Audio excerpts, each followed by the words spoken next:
Maya Quadri and Shay Given are here in the studio to talk to us about all of this weekend's action. First question, we'll come to the whole game in a second, but how's the blood pressure at this moment? Yeah, I feel good. I feel all right now, yeah. You know, just listening to all the discourse over the weekend, but like, yeah, I'm fine now. Obviously a win does calm you down a bit, but like, yeah, it was a scrappy win. It was a scrappy win, a win that they needed, but like I thought it was a good performance simply because of what they came up against, went down to 10 men and still got the job done. Mentally a good performance from Arsenal, so I was happy. Where do you think it leaves the title race then after this weekend? Because Liverpool get the comfortable win at home to Ipswich, which I think was fairly expected, and then Arsenal get that battling win against Wolves, where they will come out with a sense of injustice for all 3 points. Yeah, but the thing is that you have to do that because Liverpool are in such control. They're playing so well that, you know, you've seen it. Even when it's not going well, they'll take someone off the bench and they get it done. At the moment, obviously, Arsenal can't do that. But Arsenal, the only thing they can do is make sure that they stay in it and, if not winning the game, at least get a point, not lose the game. So I think, again, you know, Liverpool are in prime position and I think it's theirs to lose now. Let's start by focusing then on the league leaders. It was a 4-1 win against Ipswich. No big surprises really in the game itself, but just that sense of a very comfortable performance. Yeah, that's the problem with Arsenal chasing and a few other clubs you could argue are chasing as well, is Liverpool don't look like they're going to slip up. I mean, Brentford last week was a bit like into the 90th minute, they've dropped 2 points. Arsenal play later, they could close the gap to 2, I think it was that night, but Nunes comes off the bench, you rightly said. He's usually scored brilliantly, Arne Slot, this season. And everything he seems to do, he gets it right. So they're going to be very difficult. I can't see them losing 3 games between now and the end of the season. But I just hope that Arsenal keep pushing and putting the pressure on them to make a brilliant title race. Yeah, the one thing that is massively in Arsenal's favour is that they do have that game coming up against Arsenal where it's kind of in their hands to try and turn the momentum in the title race. And that could be absolutely crucial. But in terms of Liverpool's performance yesterday, did we see the kind of full array of like the attacking options that they have, the different styles of attacker that they have in the side? I think that was the key thing. There's been so much said about Salah's utilisation and how much of the goal contribution he's been carrying. But you see Gakpo getting the goal sheet, you see Szoboszlai getting the goal, and he's been epitomised by his engine this year. You're starting to see that goals can come from anywhere with Liverpool, and it's at this point of the season where they want to be. And if you look at Arsenal with the injuries, it's completely different. You're missing your Saka, Jesus, we're probably not going to see him for a long time. A lot of attention has been on Kai Havertz. So they're in totally 2 different places, but you just hope for Arsenal's sake that maybe Liverpool face some adversity, because they had the same thing last season, right? Everything was going smooth sailing, and then they had injuries. So as you said, Wrighty, you just got to hold in. You just got to hold in. But that's the difference. Last season, this time, I think Mo Salah had to go. I think Endo went. I think Szoboszlai was injured. Robertson was injured. The Africa Cup of Nations. Yeah. I think Trent was injured. So, and this season, everybody's fit and everybody's... And you guys have got injuries. Exactly, and we have and got the injuries that they have had a couple... So Alisson missed nearly half the season. Perfect time for him to come back. But then has come back in the latter stages. They look very good. I think what I would say, and it's probably just an easy argument, is the centre forward. Maybe that's your position at Arsenal. There's games this season where Arsenal have dropped points, and I think they had a more like Ian Wright sort of person and clinical striker in front of the goal. I think the gap wouldn't be as big as it is, and even now with the like of Jesus and Saka missing.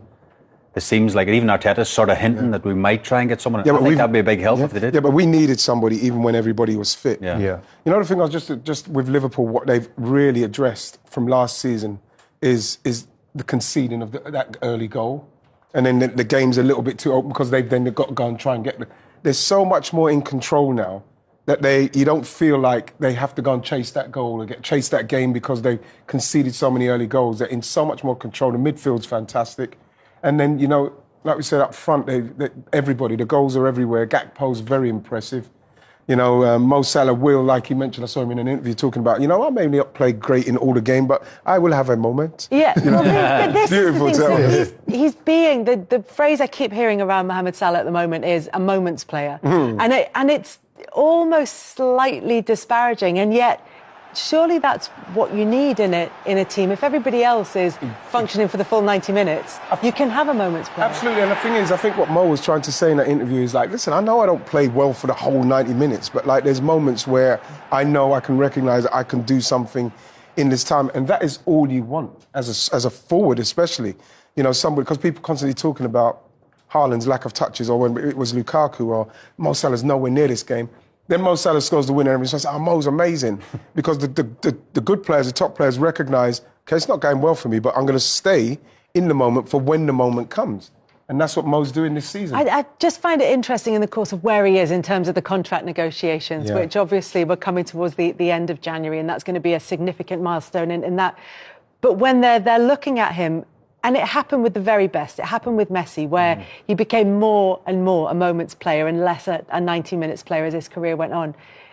And I wonder if the hierarchy are looking at that and thinking, if those patches between the moments get longer, is that going to be an issue in the long term? That's why they're not. That's why the deal's not going through? I'm just looking at just because that's where the conversation is around Mohamed Salah. Out of Liverpool. Just really make a phone call or something and ask what's happening. I don't think anybody. If Liverpool are like deliberating over the fact, but he's having moments. He's getting to that stage of his life. He's that age. Maybe the moments. Should we take a chance? I'm going to take a chance. I'm going to take a chance because what's going to happen, Kels, is that Liverpool, who are in a progressive mode, they're in the ascendancy, they're going to bring better players in as well. And even if he's there, he will still have moments. It's the kind of money that I would spend. I find it really interesting because we're speaking about the title race, 6 points clear, game in hand, 10 goals on Arsenal in terms of goal difference after this win. With his numbers this season, it's working. Yeah. And I think what I have to give Slot credit for is you've got such a really good position now. Like you said, I don't see them losing 3 games. If they do get injuries, the whole quartet of players come. I've seen Harvey Elliott spawn out of nowhere and play well as well. So they're in a really good position. And I think for Arsenal, you just have to keep close enough because you never know what happens in the Premier League. Right? And the other thing to point out about Salah is that he's just to come back to that point is that he's gone above Thierry Henry now in terms of all-time Premier League goal scorers, and he's established. Sometimes he doesn't get the credit, Kelly, I think, as well. I think recently someone mentioned, like even last year for the Ballon d'Or, for example, he wasn't even in the conversation. And the numbers every single year, his assists, his goals, and even we just showed the goal from the weekend. There's a defender sliding and the keeper's on an angle. If you pause it at that second when he hits it, like there's not very much to hit at all. And he makes it look so easy. And he's got the knack of scoring goals. But he's been an all-time, even when he leaves Liverpool in the summer or he leaves in a couple of years, he'll go down as a great Premier League, one of the greats for sure. He's just got a midfielder to jump over, and then he's up there with the rest of the strikers. But look, it's left Liverpool in a really good position, as you say. However, for Arsenal, it was so nearly extremely